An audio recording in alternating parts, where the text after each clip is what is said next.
Hello, I'm Rabbi Moshe Weisblum.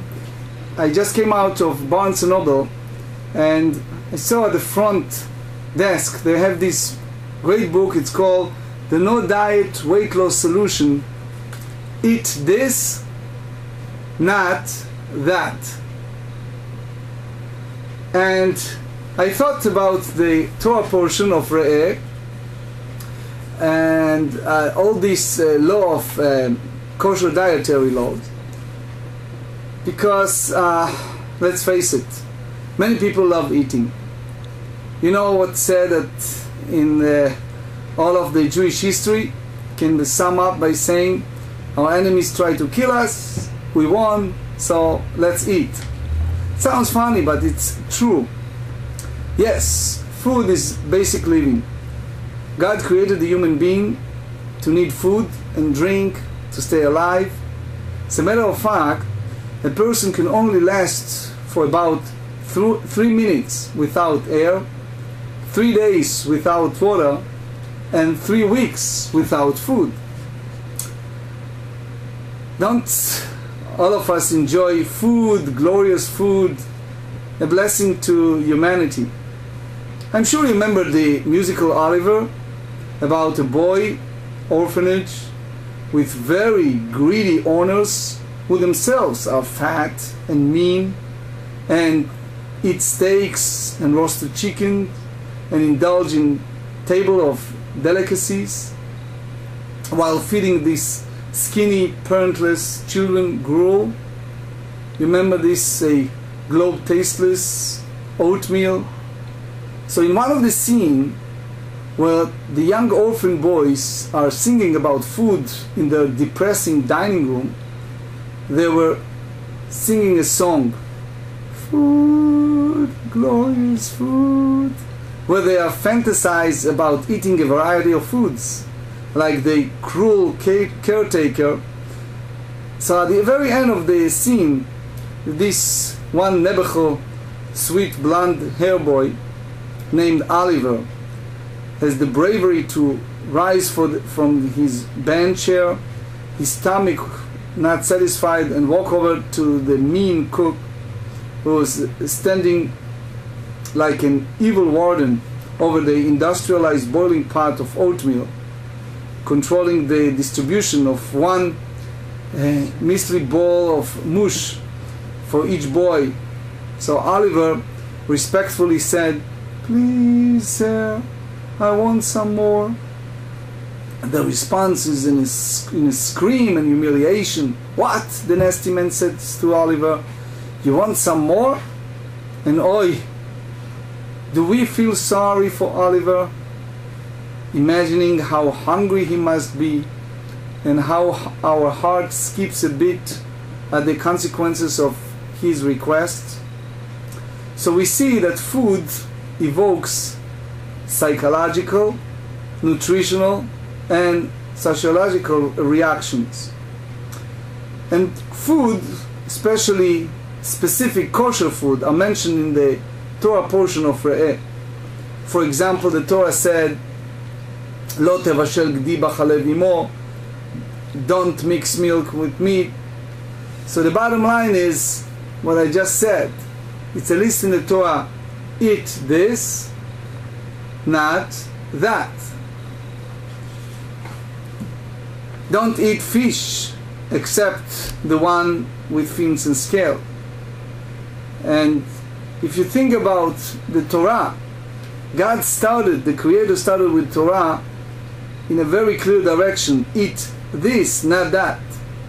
In our tradition, we also have a list of well-known ethnic foods that make us salivate and stimulate our appetite, such as popular kosher food that usually elicits strong memories and feeling of love, such as chicken soup with matzah ball, kishke, kugel, lax, bagel, cream cheese, potato latkes, gefilte yichs, cholent, babke cake, borscht, blintzes, brisket, challah, chopped liver, furfel, chrein, griebens, kreplach, knedlach, all this pickled herring, and rugelach and schmaltz and schnitzel and tzimis and teigelach and baba ganush and couscous and halva and jachnun and malawach and tibuli.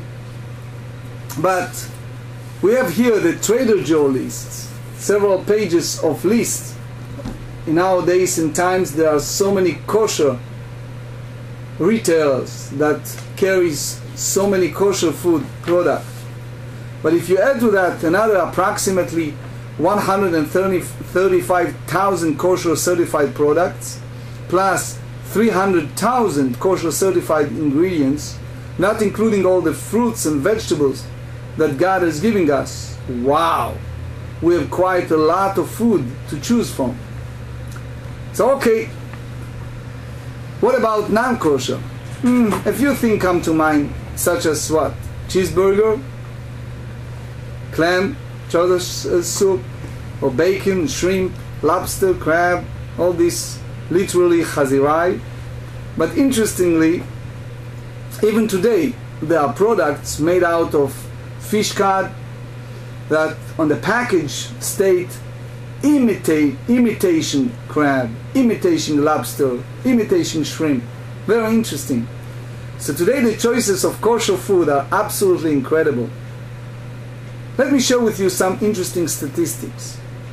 There are 12,250,000 number of kosher consumers in the United States.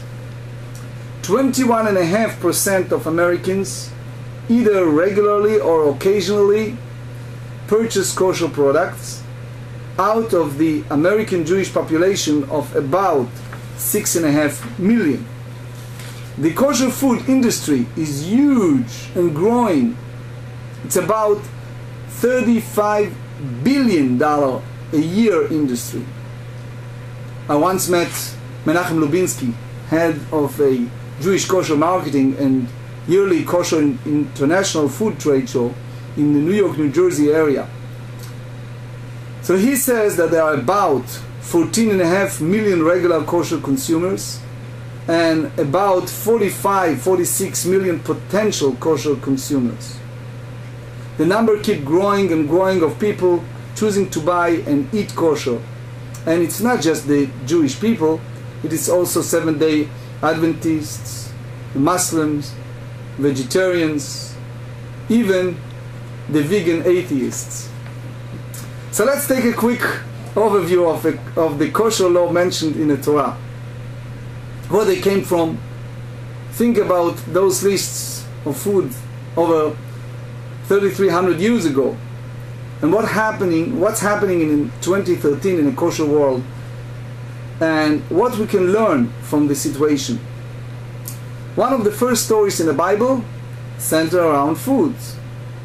Chava, Eve, wanted more than what the Almighty presented to her.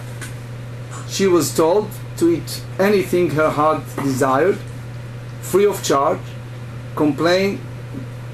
it's total no complaints, but it was in a way compliments of the chef, which is in a case the Almighty God. But then she was told, don't eat from the tree of knowledge. Yet the sneaky snake came, a very clever waiter, and encouraged her to eat from the menu of the non-kosher, off-limit fruit. Some said it was a fig fruit, some said it was grape or wheat. Adam joined her,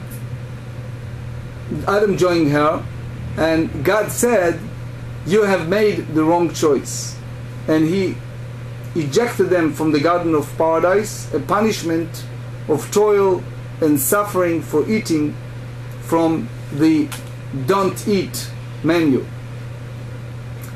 So let's face it, today food is a very big topic, from everything from nutritional to health and longevity, connections to obesity, diabetes, heart disease are leading to death, often biological consequences of not choosing food wisely, or not eating a healthy diet, or excessive portions, overeating. There are consequences of choosing the wrong foods, like sugars, high-fat foods, fast food fried in oil, sugary sodas, candy, healthy preceding foods, toxic build-ups, bad choices, harmful food, preservatives, food dyes, antibiotics, and I think genetically engineered foods are also bad. What's the long-term health consequences? And yes, the Torah portion of Re'eh, we are warned. The Torah said, choose life. God is providing the blueprint of a healthy life and spiritual wellness. God said, I'm advising you what to eat and what not to eat. I am your creator. Guard your health. If you look, that's exactly what in many ways this book symbolizes. It's this, not that. There are many Jews who join God in trying to keep people healthy. For example, take the great Maimonides, the Ramban. He was a physician. He lived in the 12th century. He wrote books on nutrition. And he said things like, don't fill your stomach to capacity. Don't overeat. Or only eat to fill 2/3 of your stomach. Don't eat this. Eat that.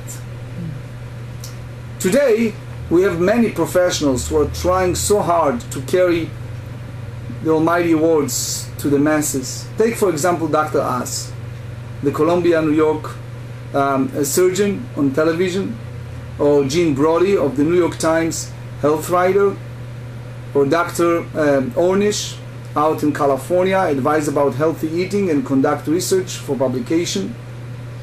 I'm impressed by the Jewish organizations who are following the biblical mandates and have created grassroots organizations such as Michael Jacobson, a PhD, and Bunny Lieberman, a dietitian who founded in Washington, D.C. the Center for Science in the Public Interest.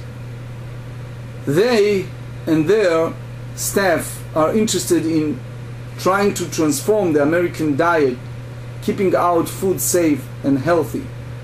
They published since 1971 the Nutrition Action newsletter with 900,000 subscribers, the largest circulation health newsletter in North America. Also, I once had the pleasure to meet another kosher health food hero, Dr. Richard Schwartz from Staten Island, New York, a pioneer and an author of books on Jewish vegetarianism. Yes, environmental health issues from the Garden of Eden till the modern day are addressed in the Torah and by biblical commentators. So when all said and done, the Torah message boils down to choosing a healthy lifestyle, taking care of one's self, and the Torah wisdom is the guiding light. Choose life, choose healthy. In a way, agencies like the FDA, Food Safety and Food Protection Agencies, concerned with food labeling, sanitation, inspection, all have a mission to provide safety worldwide, to eat safely, smartly. Even politicians are trying to follow health precepts.